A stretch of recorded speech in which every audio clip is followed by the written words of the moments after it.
अब यही बात मैं अभी भट्टारक में जाके बोलूं, कहीं बोलूं, क्या दिक्कत है बोलो? इसमें कुछ तकलीफ होने वाली है? होने ही वाली नहीं है। और मैं कभी ये सोचता ही नहीं हूं कि मैं बाउंड्री के भीतर बोल रहा हूं, क्योंकि मैं तो टेप हो रहा है, बाद में जाएगा, इतने विद्यार्थी सुन रहे, फिर दूसरे को कहेंगे, वो कहेंगे, वो ऐसा होने से थोड़ी होता है कि भाई एक बाउंड्री में से बाउंड्री के बाहर बात नहीं निकली।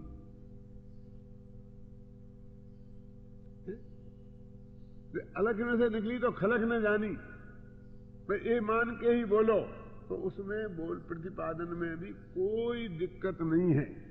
लेकिन सचमुच अपने हृदय को टटोल लो कि हम कोई उत्तेजना में, कसाय में तो नहीं बोल रहे हैं। सत्य के प्रतिपादन में कहीं, और फिर आगम के आधार से बोलो, बिल्कुल विनम्र भाषा में बोलो। हो गया, समय हो गया, ठीक है। संतप्त मानस शांत हो, जिनके गुणों के गान में वे वर्धमान महान जिन विचरे हमारे ध्यान में। द्रव्यलिंग और भावलिंग के संबंध में प्रश्नोत्तर चल रहे हैं। सम्यक दर्शन हुआ न हो और अंतरंग वैराग्य इतना बढ़ गया कि संसार में उपयोग नहीं लगता, तब मुनि दीक्षा ले सकते हैं क्या?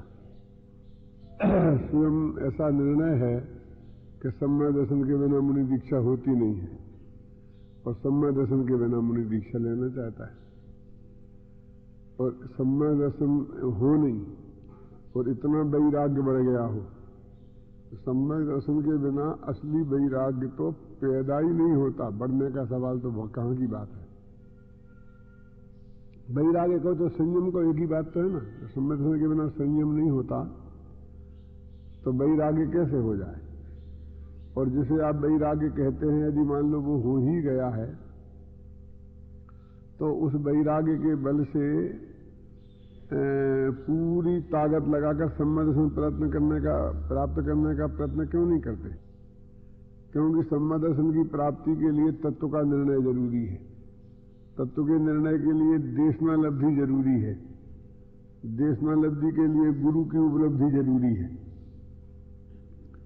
अब आप मुनि दीक्षा ले लेंगे तो सबसे पहले तो आप है कि पैरों पर प्रतिबंध लग गया, तो आपके जो ज्ञानी गुरु का समागम हो कदाचित दूर हो, तो आप जाने से प्रतिबंधित हो गए, है ना। दूसरे, अब तो आप ही गुरु बन गए ना। अब तो लोग आपसे समझने की कोशिश करेंगे। अब आप किसी से समझने जाएंगे, आप साथ मुनि बन गए, और फिर किसी विद्वान से कहेंगे तू हमें समझा, हमें आत्मा आता नहीं है, तो उस विद्वान को जो ग्रस्त है वो तो आपसे उसे समझने का भाव आएगा, समझाने का क्यों आएगा? भक्ति का भाव आएगा। शिष्य के प्रति जो समझाने का भाव होता है वो कैसे है? तो तू सम्यक दर्शन नहीं है ऐसा कह रहा है, और सम्यक दर्शन की प्राप्ति के जो उपाय हैं उनसे दूर हो रहा है। यदि तेरे को वैराग्य हो गया है और निवृत्ति लेने का भाव आया है, तो सारे विषय कसाय के कामों से निवृत्ति लेकर तुम आत्मा के तत्व ज्ञान के निर्णय में सत्समागम से लग जा और सम्यक दर्शन प्राप्त कर ले। वहां कोई पुरुषार्थ की जरूरत नहीं है। तो जो कहता है कि वो सम्यक दर्शन तो हुआ नहीं और वैराग्य हो गया है। वैराग्य जानते हैं किसे कहते हैं? पर के प्रति उपेक्षा का नाम वैराग्य है। अभी तो स्व और पर का भेद ही विज्ञान नहीं हुआ है। स्व को पर मान रखा है, पर को स्व मान रखा है, तो इस वैराग्य से तो स्व की उपेक्षा हो जाएगी, सदनिमित्त की उपेक्षा हो गई ना। स्वयं सम्यक दर्शन नहीं है, और जिससे तुम ज्ञानी धर्मात्मा कोई ग्रस्त हो, उससे सम्यक दर्शन उसके स्वरूप समझना चाहेगा, तो उसे पुजवाने का भाव होगा कि पूजने का। यदि उसको तुम पूजेगा, उसके पैर पड़ेगा, तो लोग विरुद्ध होगा, मुनि धर्म की निंदा होगी। और उससे पूजवाने का प्रयत्न करेगा तो अपने लिखा ना कुंद ने कि जो स्वयं सम्यकहीन है और सम्यक दृष्टियों को अपने पैरों में पड़वाना चाहते हैं वो तो निगोद जाएंगे। तो वो तो निगोद का रास्ता है। तेरे को कैसा वैराग हुआ है जो तू निगोद के रास्ते में जाना चाहता है? तो कैसा हम तो नहीं पुजवाना चाहते हैं। अरे ये बेस लेना ही इस बात का डंका है, की चोट है कि तुम हमें पूजो। क्योंकि अपने तो 3 तो लिंग शास्त्र में मान्य है ना, और उन मान्य यदि वो द्रव्यलिंग सही हैं तो सामने को व्यवहार से उसको पूजना ही चाहिए। तो उसको तुम धर्म संकट में डाल देना खुद ही, कि पुजाने का भाव नहीं है। पुजाने का भाव भावलिंगियों का ऐसा सीधा थोड़ी होता है। लेकिन वो जिस बेस में है उसका अर्थ है कि सामने वाला उसे पूजे। और जब हम स्पष्ट ही समझते हैं कि सम्मा दर्शन के बिना मुनि लिंग होता ही नहीं है, और हम कहें सम्मा दर्शन तो है ही नहीं, वो धारण कर ले, तो क्या मतलब हुआ उसका? जो असंभव बात है वो तू कहता मैं कर लूं। हाँ, अभिप्राय में है, अभी मान लो कि नहीं है हमें अभिप्राय में, तो भी क्या मतलब वो सम्मा दर्शन के बिना ही मुनि पद लेके मोक्ष नहीं होने वाला है, तो तू उस चीज के पीछे इतना क्यों पड़ा है? उससे मुनि पद लेने कोई उद्देश्य है? मुक्ति प्राप्ति उद्देश्य है ना। तो मुक्ति की प्राप्ति का जो मार्ग है वो मार्ग होना चाहिए। वैद्य कहते हैं कि यदि आपको कोई बीमारी है तो उस वक्त आप ताकत की दवाएं खाएंगे, हलवा पूरी खाएंगे, गरिष्ठ खाना खाएंगे, तो ताकतवर खाना बताया ना, तो वो आपको और अधिक तकलीफ पहुंचाएगा। पहले आप स्वस्थ हो जाएं, पेट ठीक हो जाए, फिर आप एक ताकतवर खाना खाओ। अब क्या वो रोग तो ऐसा लग गया है, वो तो पेचिस है, बीमारी तो ठीक होनी नहीं इस वक्त में। डॉक्टर कहते हैं तो मरे छुटको, मरेंगे तभी होगा। तो फिर तब तक हम माल मसाले नहीं खाएं, तो खाओ, मरना हो तो क्या करें बोलो। यानी पेट खराब है और फिर भी तू माल मसाला खाना चाहता है। माल मसाला है वैराग्य, और मिथ्यात्व है पेट खराब। पेट की शुद्धि पूर्वक ही माल मसाला खाएगा तो वो शरीर को पुष्टि प्रदान करेगा, नहीं तो उसे पचाना मुश्किल हो जाएगा ना। इसलिए ये जो प्रश्न है ना कि वो सही नहीं है, मतलब ये बात सही नहीं है कि वैराग हो गया तो उपयोग लगता नहीं है। वास्तव में वो मरघटिया वैराग होता है, वो वास्तविक वैराग्य है ही नहीं। तो उपयोग नहीं लगता है दुनियादारी में, तो उपयोग को आत्मा में लगाना, और आत्मा में लगाना तो सम्मा दर्शन है। अब उपयोग लगता नहीं है तो उपयोग तो बाहर में ही लगेगा, और मुनि और हो जाएगा। तो बाहर में लगाएगा उपयोग और मुनि रहेगा तो मुनि धर्म बदनाम होगा, खुद को चक्कर में डालेगा और सैकड़ों को चक्कर में डालेगा। खुद ही कह रहा ना उपयोग नहीं लगता है आत्मा में, घर में नहीं लगता, दुनियादारी में उपयोग नहीं लगता है? तो उपयोग आत्मा में लगाना, तत्व ज्ञान के अभ्यास में लगाना जो सही रास्ता है। देखो आप अभी गृहस्थ में बैठे हैं तो अपन को बहुत बंधन दिखते हैं, लेकिन बहुत आजादी है। हमसे भी आजादी तुम्हें ज्यादा है। अभी हम कहीं जाएं तो सब आदमी एक विचित्र निगाह से देखते हैं, तो हमें व्यवहार में बड़ी बड़ी कठिनाई होती है। और तुम तो जहां भी जाना हो अपने वहां चले जाओ, तुमको पूछने वाला नहीं, पीछे बैठो आराम से सुनो। जो भी तत्व तुम्हें सुनना है, जिसको सही समझते हो, सही सत्य का निर्णय करना है, तो भी तुम कर सकते हो। हम तो किसी को नजदीक से देख भी नहीं सकते, क्यों? हम तो उनके पास जाते ही तो सतर्क पीठ की हड्डी सीधी करके बैठ जाएंगे, तो समझ के बात करेंगे, पूरी सभा का रुख ही मुड़ जाएगा। क्या होता है? तो मेरे कहने का अर्थ है कि छोटे बने रहो जब तक सम्यक दर्शन नहीं हुआ है।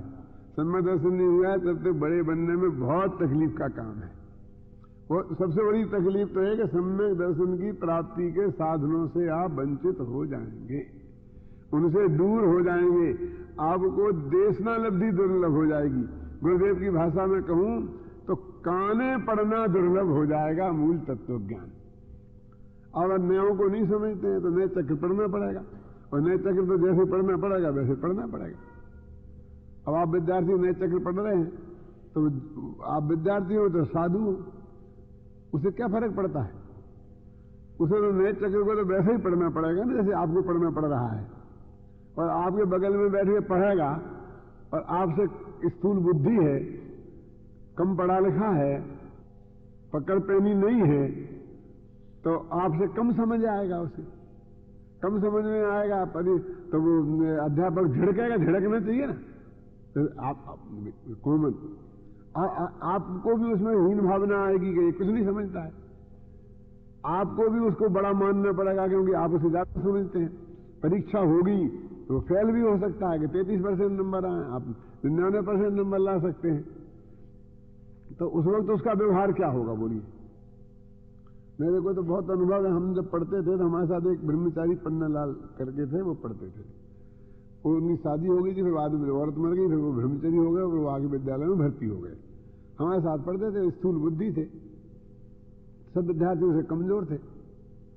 अब उम्र में तो बड़े थे, वो चद्रा ओढ़ते थे, तो उनको अपेक्षा ये थी कि हमारा सब विद्यार्थी सम्मान करें। अब विद्यार्थी का तो जो क्लास फेलो है, आप उसमें कैसे व्यवहार होते हैं, और वहां तो बुद्धि के नाप से ही व्यवहार होगा ना। तो हमेशा इरिटेशन ही बना रहता था उनको, वे नॉर्मल क्लास में बैठ ही नहीं सकते थे। आप विद्यार्थियों के साथ उसे यदि पढ़ना है तो ऐसे ही विद्यार्थी बन के पढ़ेगा जैसे आप रह रहे हैं, तो वो ज्यादा ज्ञान अर्जन कर सकता है।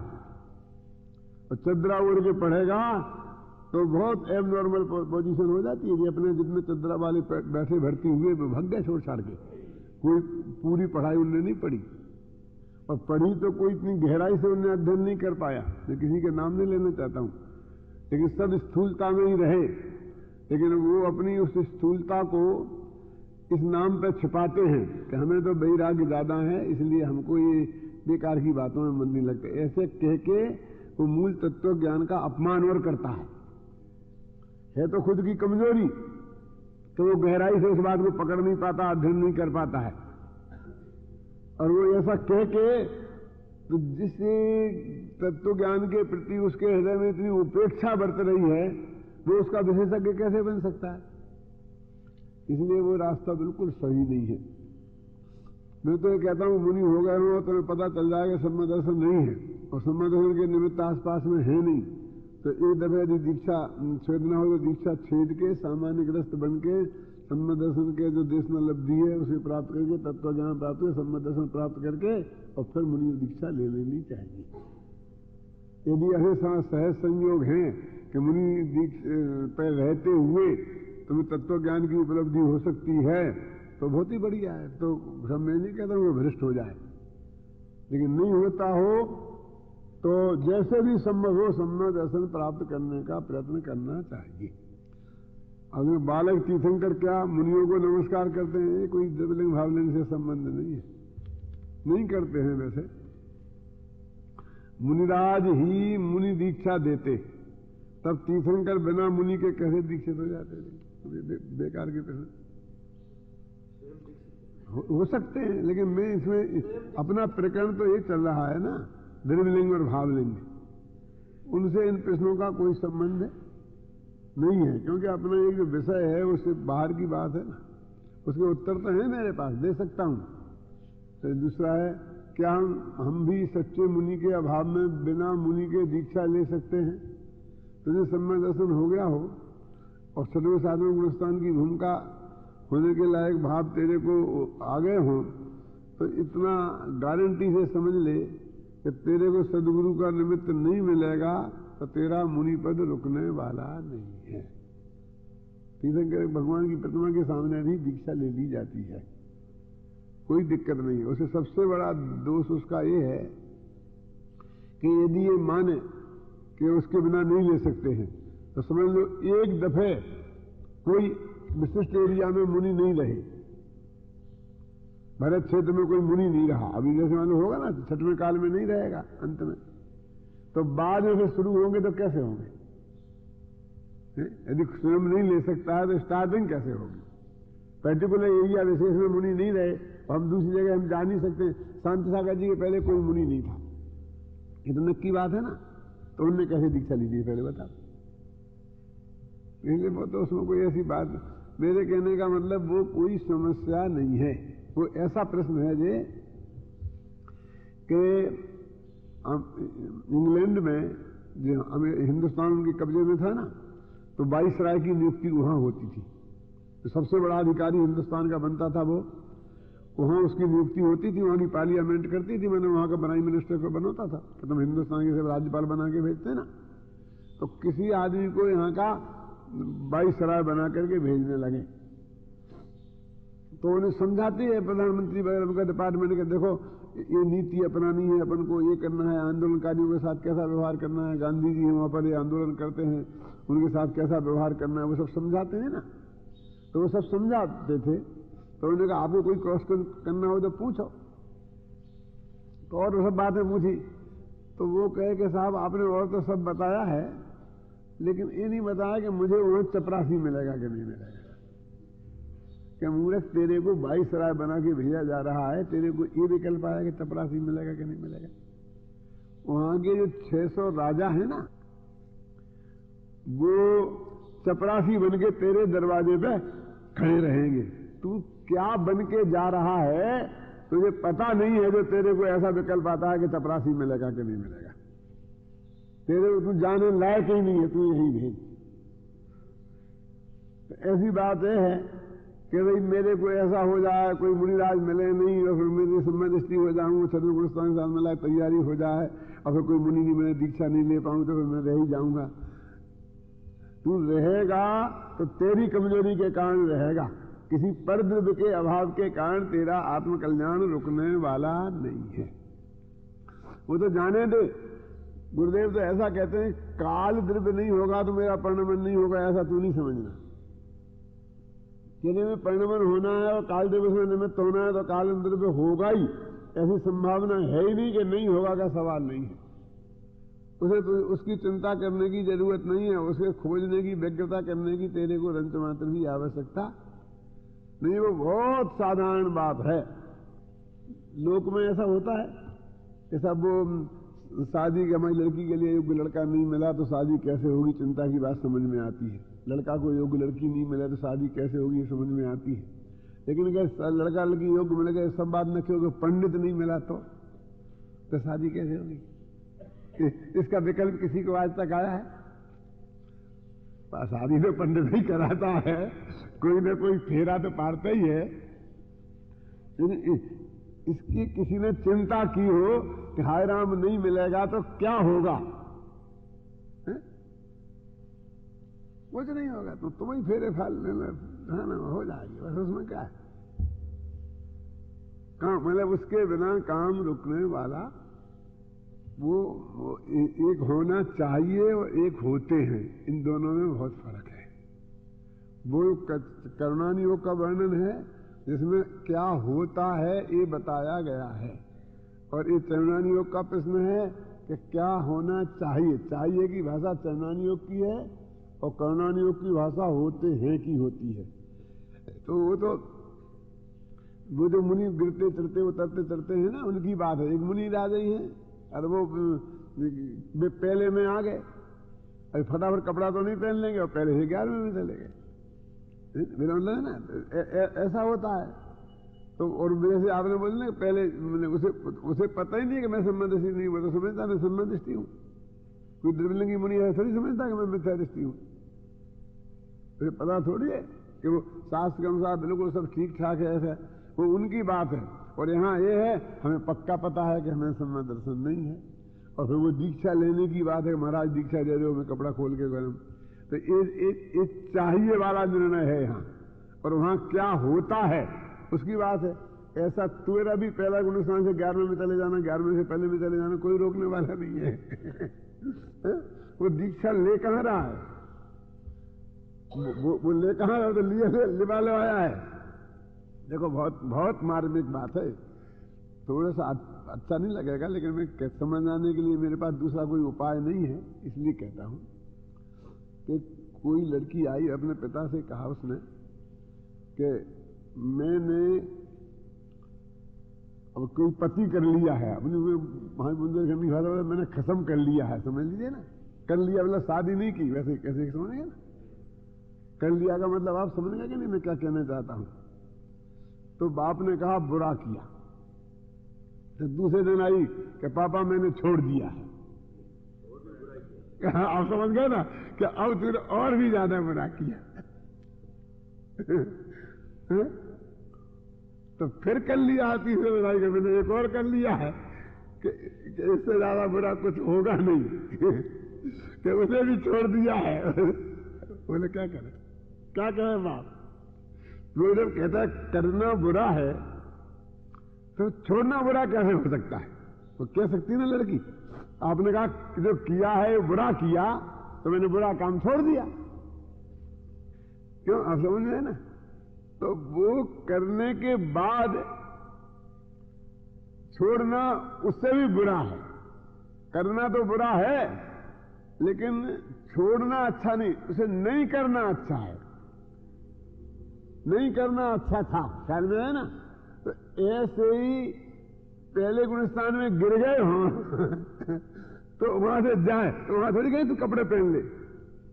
वो दीक्षा ले ली हो और फिर पहला गुणस्थान हो जाए तो उसके लिए थोड़ी कहेंगे तुम कपड़े पहन ली, वो बात अलग है। और पहले है पक्का समझ रहे, संबंध असल नहीं है, और लेना उसमें फर्क है क्या नहीं? क्या अब तूने यदि कर लिया है तो उसके साथ शांति से जिंदगी भर रहे, इसमें ही लाभ है। वो यही बोलेगा कि नहीं बोलेगा? यदि तूने दीक्षा ले ली है तो संबंध नहीं था तो हम थोड़ी कह रहे तुम भ्रष्ट हो जाओ, शादी करे, घर बसा ले। तो अब ये तो आपने कहा था कि अपने गृहस्थ बन के पढ़ ले वे, तो अपने ये कहा था कि यदि उस वक्त वो तत्व ज्ञान की उपलब्धि के चांस नहीं हो आसपास, तो सब तेरे जैसे ही है ना आसपास का परिकर, और वो जहां पर उस दशा में नहीं जाया जा सकता है जहां उसके देशनालब्धि प्राप्ति के चांस हैं, तो देशनालब्धि प्राप्ति करने के लिए वो पद छोड़ के शादी कर लेना कहां कहा? सामान्य वैराग्य प्रवृत्ति रखकर अकेला वो पद छोड़ने की बात है, ज्यादा गृहस्थी बसा कर फेरे पाड़ कर और धंधा पानी दुकान खोल के बैठने की बात थोड़ी है। तो तत्व ज्ञान का अभ्यास करना देशनालब्धि पूर्वक, और जितने जल्दी काम हो जाए काम करके फिर दीक्षा ले लेना, ऐसा है वो उसके लिए। वो छोड़ने की बात करके ऐसा नहीं है। गुरुदेव ने से भी सीतामढ़ी की दीक्षा ले ली थी ना थानकवासी की, और फिर छोड़ दी कि नहीं छोड़ दी?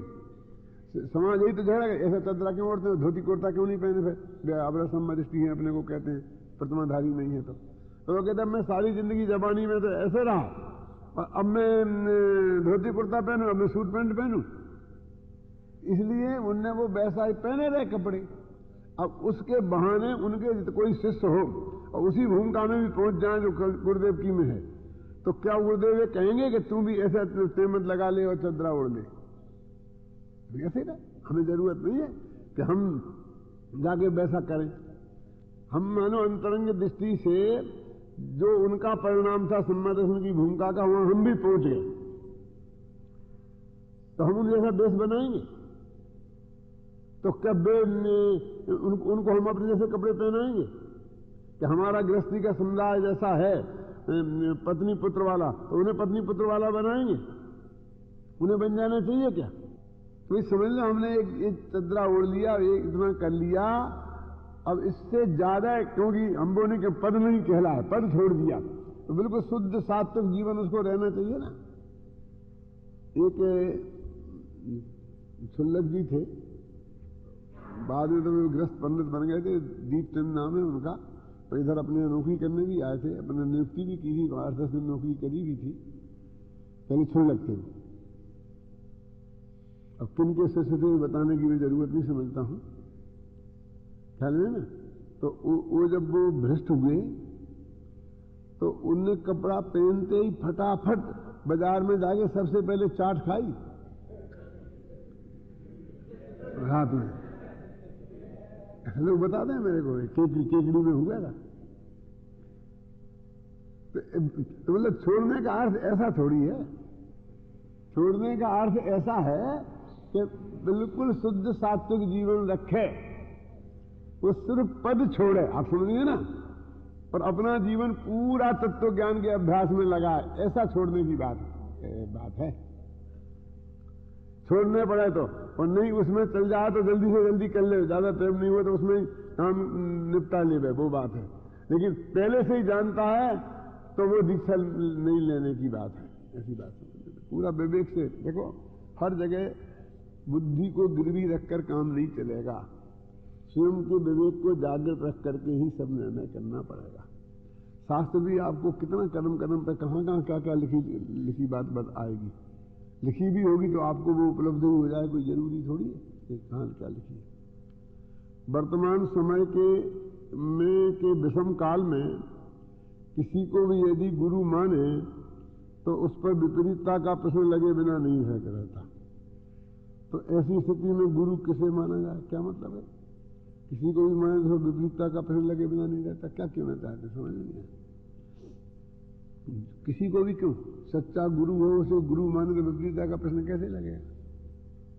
किसी माने वो व्यक्ति समझता है, किसी माने व्यक्ति, किसी माने शास्त्र का मर्यादा तो ये है कि गुरु को गुरु मानो, देव को देव मानो, जो गुरु नहीं है उसे गुरु नहीं मानो, अगुरु को अगुरु मानो, कुगुरु को कुगुरु मानो, ऐसा है ना। तो तो जो गुरु को गुरु माने तो कैसे लगेगा? अगुरु को गुरु मानोगे तो लगेगा। तो रमन जी ने तो बहुत कड़क जवाब दिया है ऐसी बात का कि साहब क्या करेंगे, कोई तो है ही नहीं, किसी गुरु तो मानना ही पड़ेगा, तो जो भी हैं अच्छे बड़े उन्हीं में से माने जाएंगे। तो उन्होंने कहा कि सती है और उसका पति परदेश चला गया हो, मरा नहीं हो, कब मर गया हो कुछ भी, तो वो उसका मिलने की संभावना नहीं हो, तब क्या करे? किसी को पति बिना माने बिना तो चलता नहीं है, तो किसी को भी पति मान सकती वो सवाल है। जो पति नहीं है उसको पति मानने की परमिशन आप दे सकते हैं? जो हमारा पिता नहीं है उसे पिता मानने की परमिशन दे सकते हैं? जो पिता मर गया, कि पिता का पता नहीं है, तो किसी को भी पिता मानने की परमिशन दी जा सकती है? तो पिता और पति के बारे में इतने सेंसिटिव हैं, ऐसे गुरु के बारे में होना चाहिए। तो फिर ऐसा प्रश्न उठाया कि वो निबुरा कहलाएंगे, क्यों? कि वो बिना पति की कहलाएगी। ये क्यों कहलाएगी? पति की मृत्यु मिल नहीं रहा है, चला गया है कहीं, अब मरने का सूचना आ जाए तो वो वैधव्य के चिन्ह अपना लेगी, अब मरने की सूचना नहीं आएगी तो वो बराबर सौभाग्यवती जैसी ही रहेगी, और रहनी चाहिए ना। सौभाग्यवती जैसी रहने वाला कोई एक्स्ट्रा ऑर्डिनरी श्रृंगार करने की बात नहीं है, लेकिन फिर भी विधवा जैसे वस्त्र भी नहीं पहनेगी। जो सौभाग्य के चिन्ह हैं उन्हें अपनाएगी कि नहीं?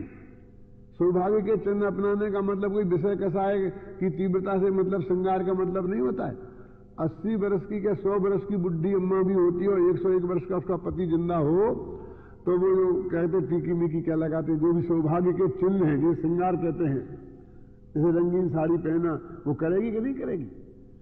उसी का बेटा मर गया हो तो उसकी जो पुत्र वधू है, नाती मर गया हो तो उसकी जो पत्नी है, वो वैधव्य है, वो नई उम्र की है, तो वो नीट एंड शौकीन कपड़े, वो मतलब क्या बोलते हैं, जो सौभाग्यवती के कपड़े नहीं पहन करके भी काफी अच्छे कपड़े पहन सकती है वो, और वो बुढ़ी अम्मा सौभाग्यवती के पहनना पड़ेगी, और भले ही उसकी अपेक्षा काफी सिंपल होंगी।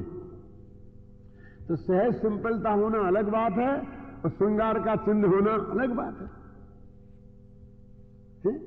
इन दोनों को मतलब ऐसा नहीं है कि श्रृंगार का उसने श्रृंगार किया इसलिए वो बहुत विकृत स्वभाव वाली ही है, ऐसी कोई गारंटी नहीं है।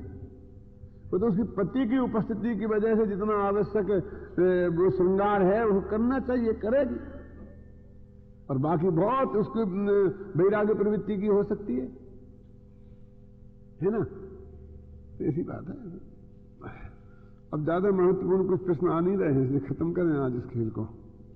जो आपने कहा था कि मिथ्यात्व गुणस्थान में रहते हुए भी द्रविलिंगी मुनिराज नवमे गिरिवेद तक जाता है, लेकिन कहा कि पंचम गुणस्थान वर्ती 16वें सुरख तक जाता है, लेकिन वह सम्यक दर्शन सहित होता है, द्रविलिंगी सम्यक दर्शन सहित नहीं होता है।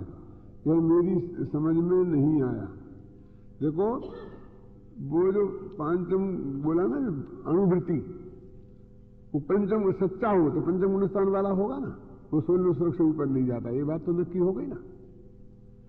अब मुनि द्रव्यलिंगी है, मिथ्या दृष्टि द्रव्यलिंगी पहले गुणस्थान में है, लेकिन द्रव्यलिंगी है और 28 मूल गुण निर्दोष पालता है, तो वो नौवें गृह तक जाता है। शास्त्र में लिखा है, मैं क्या करूं उसमें? गुणस्थान के हिसाब से थोड़ी लिखा शास्त्र में। गुणस्थान के हिसाब से तो पहले गुणस्थान वाला भी नौवें गृह तक जा सकता है, गुणस्थान के हिसाब। लेकिन नहीं दिगंबर देश उसका आना वैसा। यहां तक लिखा है कि परमहंस नामा परमति आगे सहस्रार्धनी गति, कि अजैनी भी 12वें स्वर्ग तक जा सकता है। बोलो, वो तो गीत मिथ्या दृष्टि है। परमहंस नाम का परमति 12वें स्वर्ग तक जाता है। और अगला समय दृष्टि पंचम काल का समय दृष्टि वृत्ति भी हो, अभी पंचम काल में तो 8वें, कोई 5 बार 8 बार 2 बात है। अब जो कुछ भी सही जो भी, लेकिन तो 12वें तक तो नहीं जाता है। बच्ची तो समझ लो कि अजैनी भी 12वें तक जाता है, लेकिन वो चौथे काल का अजैनी जाएगा। इसलिए इस स्वर्ग में ऊपर जाने से धर्म का कोई संबंध नहीं है। हमने उसे धर्म का संबंध जोड़ दिया ना, इसलिए बात है 90 गृह के ऊपर समय दृष्टि ही जाते हैं तो वहां समझ लो धर्म का संबंध है। जिस प्रकार स्वदया बिन अनंतानुबंधी विद्यमान होने से परदया असंभव अर्थात सम्यक नहीं है, उसी प्रकार भावलिंग बिन द्रव्यलिंग सम्यक न होने से पूज्य नहीं है। यह कथन सत्य है, बिल्कुल सत्य है कि भावलिंग के बिना द्रव्यलिंग हो तो द्रव्यलिंग को कहां पूछता है वो। मेरे ने कहा था ये बात कि वो तो द्रव्यलिंग और भावलिंग दोनों है ना, तो वो जो नमस्कार कर रहा है तो सामने तो द्रव्यलिंग दिखेगा, लेकिन उसकी श्रद्धा तो भावलिंग को ही पूजने में है। वो तो डिसीजन नहीं हो सकता, क्योंकि उसके बाहर में कोई ऐसा दोष ही नहीं है जो तुम्हारी पकड़ में आ जाए।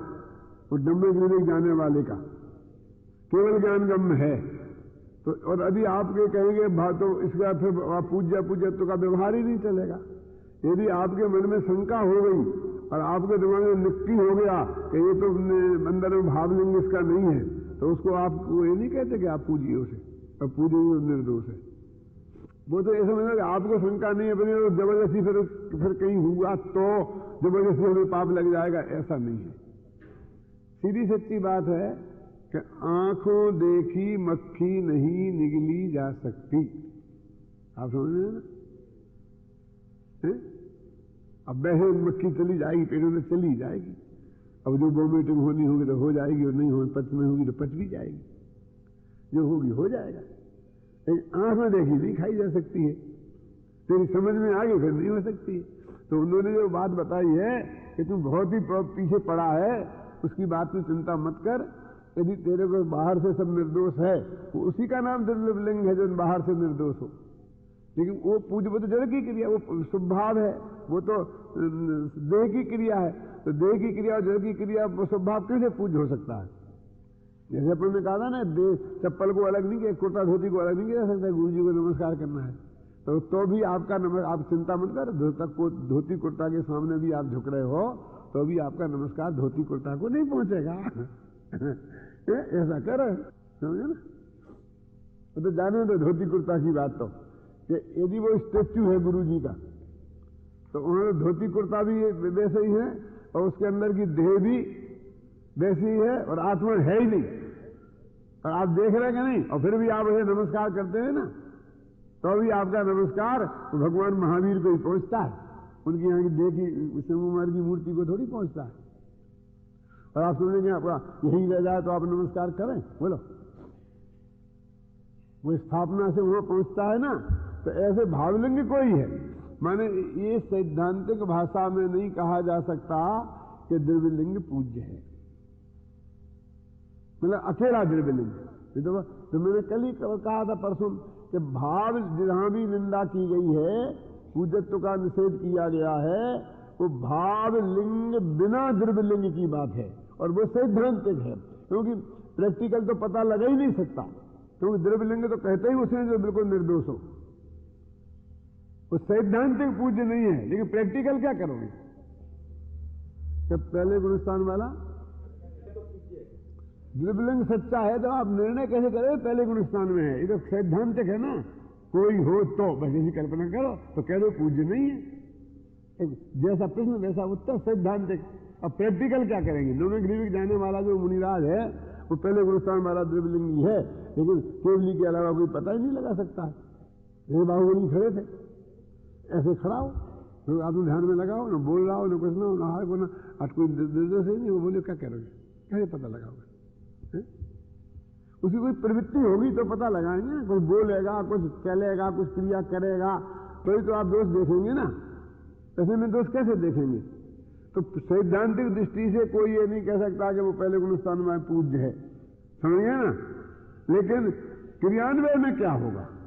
ये तैनानियों कहेगा कि हाँ कुछ नहीं बता दी, उसमें निर्दोष आते हैं तो कुछ पूज्य, ऐसा कहेगा तैनानियों। ये बात है, ये अंतर है। इसलिए आपको दो तरह के कथन मिलेंगे, तो फिर वो मुझोन में पढ़ते हैं तो क्या करें, ये माने के ये माने, ये माने के ये माने, ये माने के ये माने। देखो कोई भी काम होता है वो प्रैक्टिकल होना चाहिए। जब तक प्रैक्टिकल नहीं होगा तो वो क्रियान्वय हो ही नहीं सकता है। आपने कुछ भी ऑर्डर निकाल दिया, कुछ भी एक कर दिया, समझे ना। जैसे आपने कर दिया कि 6 से 6:30 तक भक्ति और 6:30 से प्रवचन। अब मान लें ऊपर भक्ति से यहाँ आने में जो 2 मिनट लगते हैं, अब 2 मिनट आप बचा के करना चाहें तो कैसे होगा, समझे? तो वो तो या तो प्रवचन 5 मिनट लेट होगा या भक्ति 5 मिनट पहले खत्म करनी पड़ेगी। जब ऊपर से आने में 3 मिनट लगते हैं तो आपको 10 मिनट की गुंजाइश रखेंगे तो वही 2 नियम सही पाले जा सकते हैं। और रोजी ना गड़बड़ होनी है। वो तो क्यों होनी है? क्योंकि वो जो 6:30 तक है मेरी भक्ति का टाइम, तो 6:30 तक तो कोई टोक नहीं सकता। 5 ही मिनट तो लेट हुआ, अधूरा भजन थोड़ी बीच में छोड़ा जाता है। क्यों? उधर गया, थोड़ा इधर गया, ऐसे करते करते आए गई, वो नीचे हो गई, समझ में ना आपकी? मेरे कहने का मतलब वो हो ही नहीं सकता, वो प्रैक्टिकल वो होगा ही नहीं। तो आप अनप्रैक्टिकल नियम बना देंगे तो वो तो ऐसे ही पालन होंगे जैसे कि हिंदुस्तानी टाइम चलता है, ऐसे ही चलेगा ना। फिर तो वो क्या मालूम, ये जितनी रेल गाड़ियों के ये टाइम टेबल बनते हैं ना, तो जैसे यहाँ से अजमेर तक का बनाया, तो अजमेर तक का जो उनको 2 घंटा समय लगता है, तो वो टाइम टेबल बनाने वाले 2.25 घंटा रखते हैं। तो 15 में तो कहीं नहीं जा सकते हैं।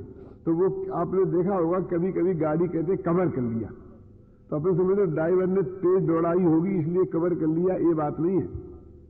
तेज दौड़ाने की परमिशन ही नहीं है। तेज दौड़ाने का तो वो इंजन बंधा ही रहता है, जितनी हाई लेवल जो है उससे ज्यादा। तो वो समय कवर क्या हो जाता है, वो बीच बीच में टाइम टेबल में समय छोड़ा होता है ना, वो उसका नियम है हर 100 मील पे 15 मिनट का गैप दे देना, हर 100 मील पे 15 मिनट का गैप दे देना। यदि वो नहीं होगी तो वो गाड़ी की ज्यादा खड़ी रहेगी उस स्टेशन पे जाकर के।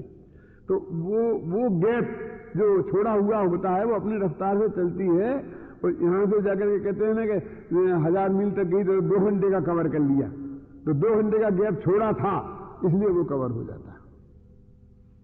यदि आप छोड़ेंगे नहीं तो कवर नहीं होगा। अपने भी ऐसे होता है सिविल में, अपन क्या करते हैं कि एक जगह कहीं 15 मिनट का गैप छोड़ देते हैं। ऐसा लिखेंगे कि 6 से 6:30 तक भक्ति, 6:30 से पहला प्रवचन, फलाना प्रवचन, इतना उतना, और फिर क्लास। तो प्रवचन के 15 मिनट बाद क्लास 15 मिनट बाद छोड़ देंगे। 9:30 बजे प्रवचन खत्म, 9:45 से क्लास। तो वो उतना धक्का खाते खाते 15 मिनट वहां तक पहुंचेंगे, तो वो वास्तव में 9:45 पे ही छूटने वाली है। आप समझ गए ना? वो गैप भी इतना छोड़ा गया होगा कि उतने से काम चल जाए तो ही वो फिर समय पर समाप्त होगा, नहीं तो समय पर समाप्त नहीं होगा। ऐसा नियम है। मुनिराज ईरिया समिति का पालन कैसे करते हैं? क्योंकि उनके चलने की गति तो अत्यधिक तीव्र ही दृष्टिगोचर हुई है। तीव्र गति से चलने से ईरिया समिति नहीं पल सकती, ये कहां जाएगी? मंद गति से भी चले, ऊपर को मुंह करके चले तो नहीं पलेगी। इतनी आंख में ऐसे तो देख सकता है ना, कितनी तेज चले। दौड़ने की बात तो नहीं, तेज चलने की बात तो है ना। उससे ज्यादा तेज नहीं चलना चाहिए। जितनी अच्छी तरह से दिखता जाओ उतनी तेज चलना चाहिए। लेकिन जो दिखाई देती है वो कोई ऐसी बात नहीं है। सोचने की बात तो ये है कि चलते चलते गप लगाते हैं, ऊपर को देखते हैं, नीचे को देखते हैं, जमीन को देखते ही नहीं है। हैं? तेज चले, मध्य चले, लेकिन जमीन को देख के चले ना, तो जीव जंतुओं का भी बचाव होता है। वो भी तो नंगे पैर हैं, तो कांटे माटे से लगने से भी बच सकते हैं। तो देख सुविधा भी है। यदि वो चप्पल पहनने की सुविधा होती तो फिर कोई देखने का सवाल ही नहीं था। तो थोड़ा बहुत देखते हैं वो उम्र की वजह से तो देखते हैं, तो वो भी नहीं देखे तो और मुश्किल हो जाए। तो चाल कोई समस्या नहीं है, लेकिन उपयोग दूसरी जगह नहीं भटकना। बात क्यों नहीं करना कि उपयोग दूसरी जगह नहीं जाना चाहिए। उपयोग दूसरी जगह जाएगा तो निश्चित रूप से जैसा देखना चाहिए कि समिति पूर्वक वैसा दिखाई नहीं देगा। इस संबंध में मैं एक बात कहता हूं कि कुछ लोग, दिगंबरों की बात नहीं है, ऐसा कहते हैं कि ईरिया समिति जो पहले सवारी का त्याग जो था, वो तो हम पशुओं पर बैठते थे ना, हाथी पे, घोड़े पे, बैलगाड़ी में बैल जोते जाते थे, तो उन्हें तकलीफ होती थी, इसलिए नहीं बैठते। अब क्या जरूरत है? अब तो पेट्रोल से चलती गाड़ी, किसी को तकलीफ होती ही नहीं। ऐसा कहते हैं बहुत से, पर अमेरिका में जो है ना, साधु गए ना सितंबर, कि इसलिए हमें बैठने में कोई दिक्कत नहीं है। कार में बैठो अपने आराम से, बस कोई सवारी कहता है। सवारी कहाँ है? सवारी तो वो चेतन पे बैठे, एक चेतन दूसरे चेतन पे। जैसे लोग कहते हैं कलकत्ते में आदमी रिक्शे चलाते हैं, कौन? तो कहते हैं बहुत अमानवीयता है। मैंने गधा चलाए तो बैठ सकते हो आप, आदमी पे नहीं बैठ। ऐसी अपन मानवता चलती है ना, ऐसी दया चलती है ना, ऐसी वो बोले। तो मैंने कहा साहब ऐसा नहीं है।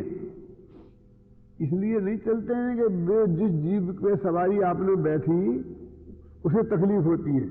हाथी को क्या तकलीफ होगी आपके वजन से? क्योंकि उसमें तकलीफ तो जो तुम्हारे पैर के नीचे आगे कीड़े मरते हैं, वो हाथी ईरिया समिति पूर्वक नहीं चलेगा। तुमने ईरिया समिति पूर्वक चलना है ना। तुम पालकी में बैठोगे तो पालकी वाले भी, कहार भी ईरिया समिति पूर्वक नहीं चलेंगे।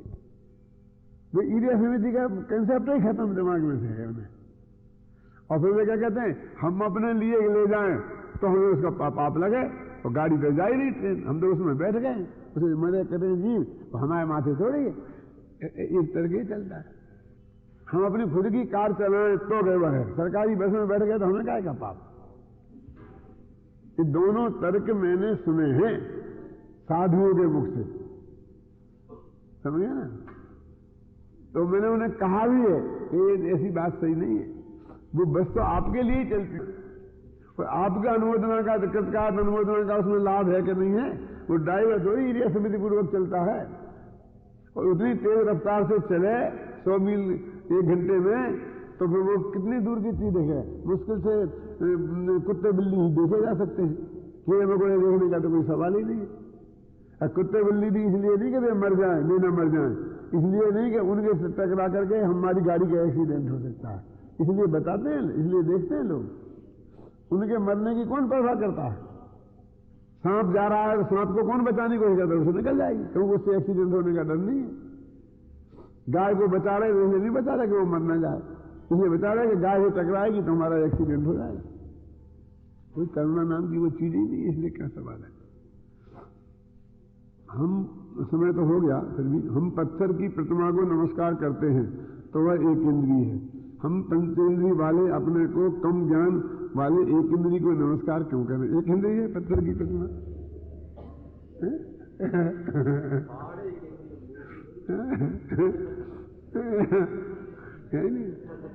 हम पत्थर की प्रतिमा को करते ही नहीं है भाई साहब।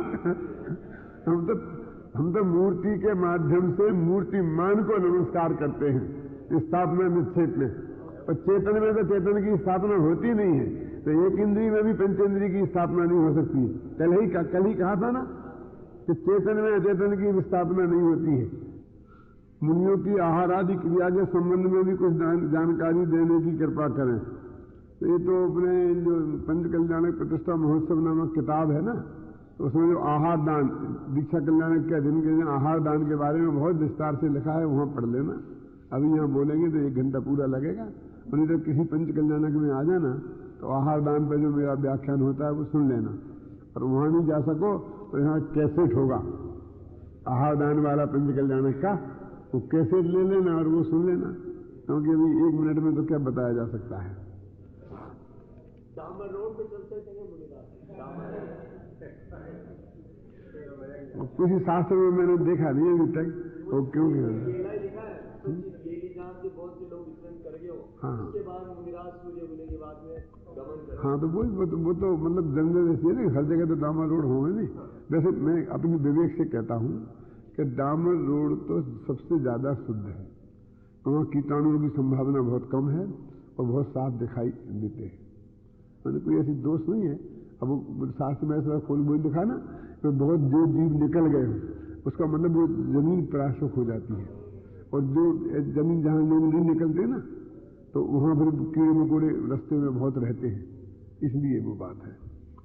जब मैं घर जाता हूँ तब यदि गांव में कोई मुनिराज आते हैं तो मेरे मम्मी पापा कहते हैं कि उनके पैर पड़ो, क्योंकि समाज के लोग उन्हें कहते हैं कि तुम्हारा बेटा मुनि को नहीं मानता। इस तरह की अनेक बातें अनेकों कहते हैं, तो मम्मी पापा की बहुत परेशानी का सामना करना पड़ता है। हाँ बिल्कुल, आप बताइए कि मैं क्या करूं। आप अपने विवेक से निर्णय करें, और मम्मी पापा को जितनी परेशानी होती है वो जो इस वजह से जितनी होती है ना, वो यदि देव शास्त्र गुरु का निर्णय सही नहीं होगा तो उससे अनंत गुणी परेशानी अनंत काल तक होने वाली है। हमें तुम्हें सभी को होती है। सच्चा निर्णय करके सम्यक व्यवहार करने में हम सब कोई परेशानी होने वाली है सामाजिक लेवल पर। अब उस परेशानी की वजह से तो हम परेशानी से बच जाएंगे, ये मत समझना। अनंत काल तक अनंत गुणी परेशानी भोगनी पड़ेगी। अब 2 परेशानियों में से अब किसका चुनाव करते हैं अपने विवेक पर निर्भर है। माता पिता को भी समझाओ कि पापा आप मुझे क्या करना चाहिए ये मुझे बताओ, मैं आपकी आज्ञा मानूंगा, लेकिन आपका ये तर्क मेरी समझ में नहीं आता कि लोग आपको उलाहना ना दे इसलिए करना। आप तो बताओ सही क्या है, ठीक क्या है।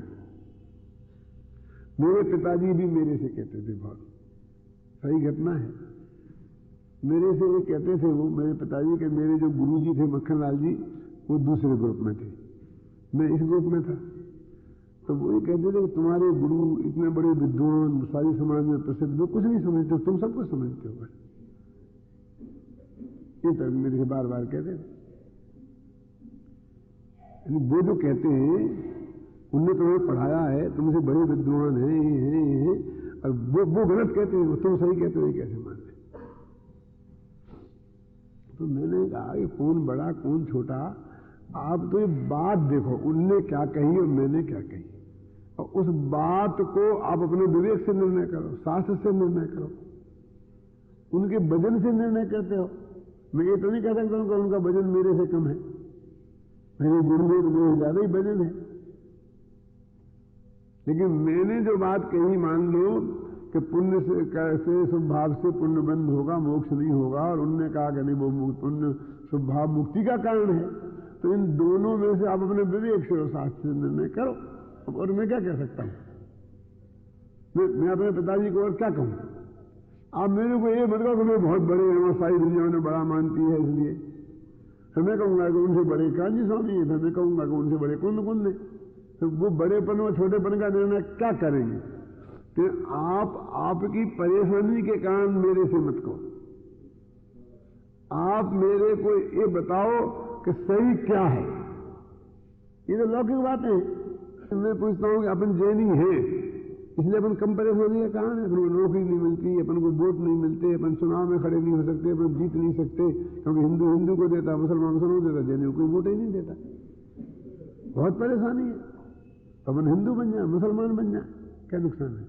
तो मतलब परेशानी तो अपन को जैनी होने के कारण भी बहुत है, परेशानी तो अपन को हिंदुस्तानी होने के कारण भी बहुत है, परेशानी तो अपन को आलू जमी के अंदर नहीं खाते उसके कारण भी बहुत है, परेशानी रात्रि भोजन नहीं करते उसके कारण भी बहुत है क्या नहीं। मैंने अपन जो सदाचारी जीवन अपना जी रहे हैं उसके कारण